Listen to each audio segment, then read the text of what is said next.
In more business news, if misused, agrochemicals can be hazardous substances and that can lead to a number of complications to humans and losses to farmers. Now, the Ministry of Agriculture, Animal Industry and Fisheries has now earmarked and embarked on training agro-inputs dealers with safe use and handling of agrochemical skills. Some women have reportedly become infertile while others have developed cancer, respiratory ailments due to the mishandling of these agro-inputs. We have a detailed report on the story. They were using, it was selective, yet it was non-selective.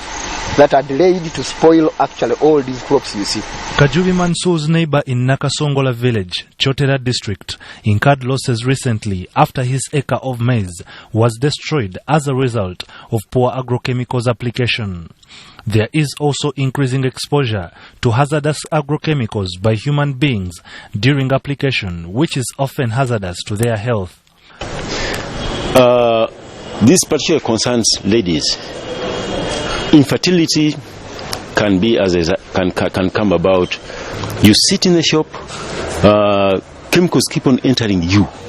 They need to take care. They need to put on the overall. Problems like cancers.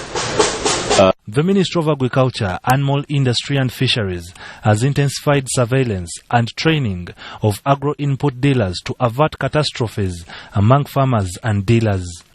Chemicals are very sensitive. Just mere handling them, and it's one of the biggest contributors to what people are calling fake.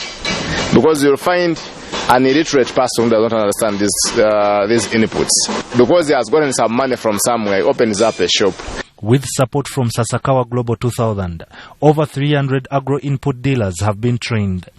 Some of the input suppliers, the stockists in the communities, are not qualified to supply inputs. Now, most times when farmers are buying inputs, they look to the input supplier for information on how to use, on what they should be using. And given the nature of the communities that we work in, deep remote areas, you find like a few agro dealers who are most likely not qualified, and if they are.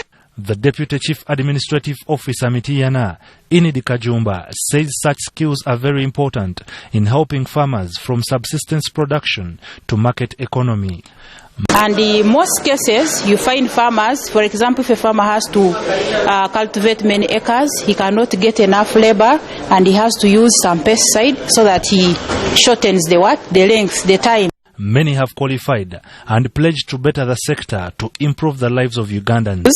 But after this training, I'm sure we are going to give our farmers the good knowledge, the good skills, how they can handle the pesticides. I came for the safe drug use training purposely because I wanted to add on my skills via handling pesticides. Douglas Setumba compiled this report.